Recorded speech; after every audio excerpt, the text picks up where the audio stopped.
Bienvenidos a este video donde analizaremos y exploraremos las declaraciones de Tomás Mariano Adrián Hernández, mejor conocido como Tamara Adrián, político venezolano y defensor de los derechos LGTBQ+. Hoy discutiremos sus opiniones sobre los derechos basados en género y los estereotipos de feminidad y masculinidad. Antes de su transición, Tamara era conocido como Tomás Mariano Adrián Hernández. Estudió Derecho en la Universidad Católica Andrés Bello y obtuvo un doctorado en Derecho Comercial en la Universidad de Panthéon-Assas en París. Trabajó como profesor de Derecho y activista por los derechos de las minorías sexuales de género. En 2002, Tamara Adrián se sometió a una cirugía de reasignación de género en Tailandia. Enfrentó desafíos significativos para el reconocimiento legal de su identidad en Venezuela. A pesar de todos estos desafíos, continuó luchando por los derechos de las personas trans y promoviendo la igualdad de género. En 2015, Tamara se convierte en el primer diputado trans en Venezuela, representando al partido Voluntad Popular. Sí, el tan cuestionado partido de políticos de Leopoldo López y Juan Guaidó. Han sido una de las voces en la Asamblea Nacional abogando por la igualdad de derechos y la eliminación de discriminación basada en el género. En una entrevista con Shirley Barnaghi, Tamara Adrián reveló que una reversión global de los derechos basados en género. Sostuvo que estos derechos perpetúan estereotipos de feminidad y masculinidad, influyendo en las capacidades y roles asignados a las personas. Sin embargo, es pertinente mencionarle a este político que los roles de género han sido una parte integral de la sociedad durante milenios y que intentar desmantelarlos es ir en contra de la naturaleza humana y de las tradiciones. Es más, hoy no se estuviese discutiendo este tema bajo ningún aspecto, a no ser que una mujer y un hombre hayan decidido traerlo al mundo. Los roles reflejan las características innatas y fortalezas de cada género y no deberíamos redefinir estas diferencias naturales, sino celebrarlas, darles el lugar que corresponde. Porque a la luz de la palabra de Dios, ni el hombre es mayor que la mujer, ni la mujer es mayor que el hombre. Ambos son importantes para sostener el núcleo de la sociedad, el cual es la familia, y por ende también sostiene la nación y el mundo. Por otro lado, es importante mencionarle que hoy por hoy, tanto mujeres como hombres gozan de privilegios laborales antes que no existían. Por ejemplo, hoy voy al mercado y voy a un área que anteriormente podías ver a hombres trabajando en ese lugar.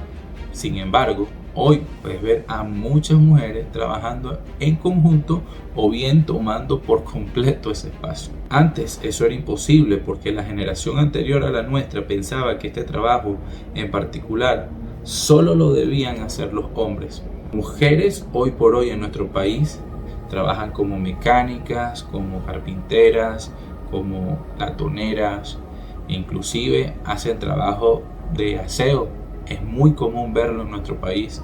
Antes esto era imposible que sucediese. Debemos seguir la discusión entonces bajo la característica principal de solo dos géneros, hombre y mujer. No es capricho, es simple biología, es lógica y también sensatez. Yo entiendo que existen minorías que han decidido ser homosexuales, transexuales, gays, sea lo que se consideren.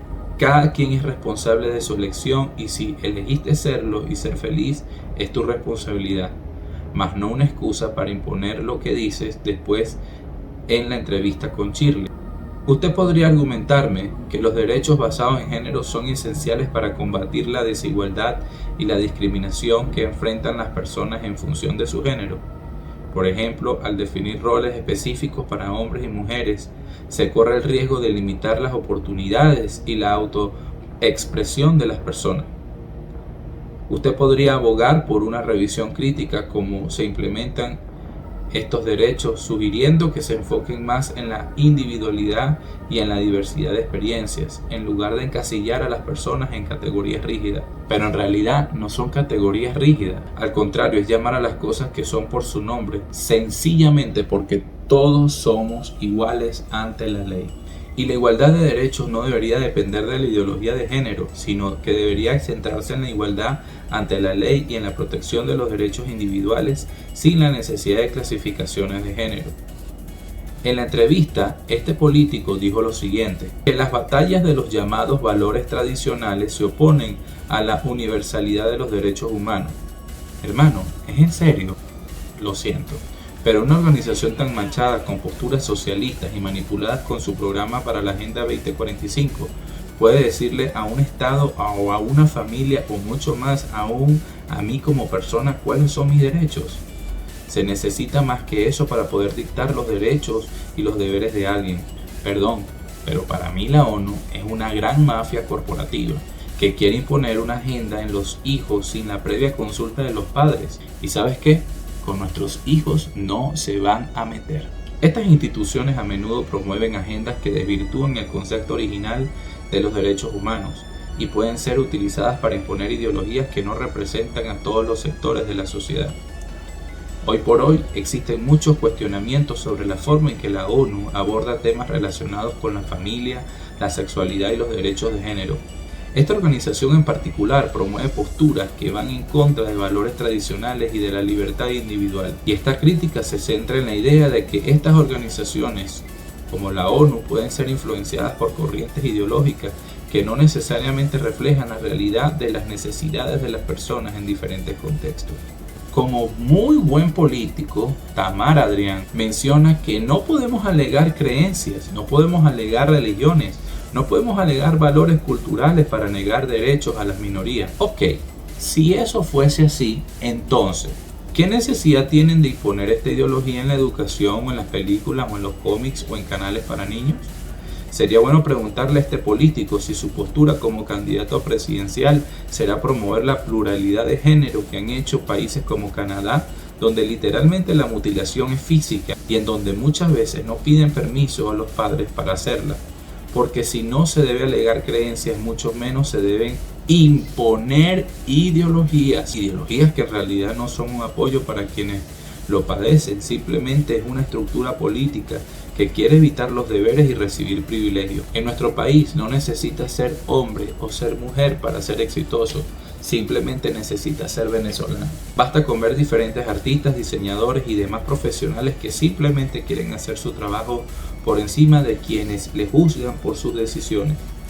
Posteriormente, en la entrevista con Shirley, Tamara Adrián habla que la mutilación de la intersexualidad es una imbecilidad promovida por una agencia neopentecostal llamada Cifamilia. Solo que estuve investigando por medio de la inteligencia artificial de tal organización y no me arrojó ningún resultado.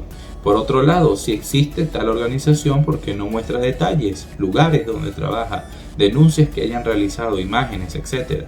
Lamentablemente este político solo da detalles sin fundamento para darle soporte a su ideología y para darle material que necesita para responderme. Sí, soy abiertamente cristiano y con familia, pero quiero mencionar que mi postura no es un ataque a los gays ni mucho menos a la comunidad. Al contrario, valoro amigos que son excelentes profesionales y buenas personas y que no se trata de colocar una carga sobre ellos, pero sí de estos grupos políticos que usan sus historias para ser ventajistas dentro de la política. Un ejemplo de ello, Tomás Mariano Adrián Hernández, mejor conocido como Tamara Adrián. La ideologización que se quiere implantar en Venezuela es algo real, ya no hay instituciones que abiertamente se manifiesten que le estén dando libertad a este pensamiento, que no es otra cosa que forzar a los niños a creer en una de las más grandes mentiras del siglo. Así que si quieres ver más material como este, te invito a que compartas este video, le des like y no dejes de comentarlo. Bendiciones.